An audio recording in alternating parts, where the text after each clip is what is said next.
Yo, what's going on, everybody? So today I want to talk about if it makes sense to have a trainer, because I think this answer is going to vary from person to person. Uh, it really kind of depends on your circumstances. Is probably the best answer. I used to be a trainer at Equinox in Santa Monica, California, and that's like a rich person's gym, and people would pay me like the equivalent of like $200 per session there, which is, a ton of money. But these people all had money, and I'm a good trainer, so it was worth it. But now I really do online training, and for online training, I ask for 150 per month. So not even as much as one singular training session at Equinox is now with online training. But what you're really paying someone is for their time.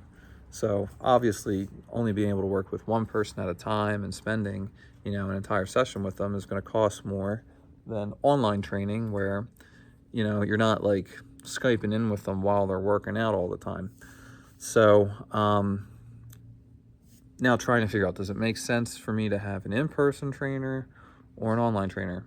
If you have the money and you want someone to guide you every single step of the way, I think the in-person trainer is obviously great.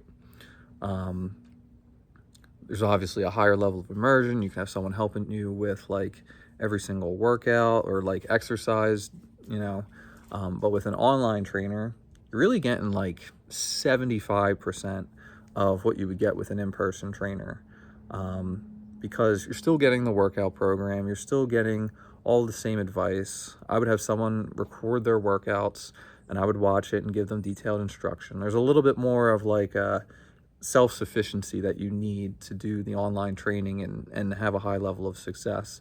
But I mean, it's totally achievable, especially in today's age. Almost everyone, that's big in the fitness world or professional athlete, they all have online trainers at this point. They have some in person, obviously, but they have someone working with them around the clock. Because there's actually a really good study showing that regardless of what it is that you participate in, whether it's powerlifting, bodybuilding, like sports training, like you want to become a better football player, basketball player, if these people in any sport have someone that they have to be held accountable to, like a coach, they get better results. And that's kind of obvious, in my opinion, thinking about it, because it's like, okay, you now have to be accountable to this person. They're there to provide encouragement. They might be able to find certain weak spots. And to a degree, when you have no one to let down but yourself, not everyone is a psychopath, narcissist that, is like, I gotta succeed no matter the fuck what. Like, so having someone there to help you, is usually like, you don't want to let them down. You want to try your best for other people. That's usually how it goes, unless you're like, I don't know, Terrell Owens or Tom Brady or something, that's what I mean. So yeah, and then, does it make sense to just not even have a trainer? I think that's totally fine. If you are someone who, no matter what you pick up, you're able to succeed at it, just give it time. I think that's totally fine. The analogy I would use is like, how difficult would it be for you to learn algebra without a teacher? You're given the textbook and you got to go and learn it.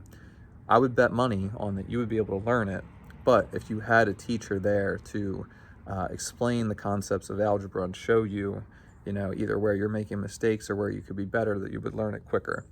So I think, no trainer at all makes a lot of sense if you just are willing to do all the work that it takes, to figure out everything. But the whole figuring out everything does take a lot of time.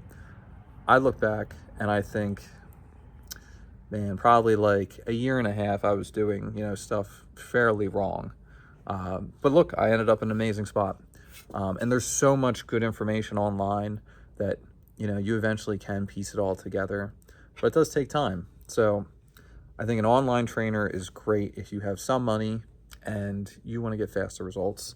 An in-person trainer is awesome if you want to get results and a full level of immersion and have someone there to be able to help you every single step of the way. And then, You know, no trainer also works if you were one of those go-getters that, you know, will eventually put everything together and don't mind that it just takes some time to learn the stuff. But I just kind of wanted to spell out my thoughts on the differences between each, because I think, you know, it makes a lot, different things make sense for different people.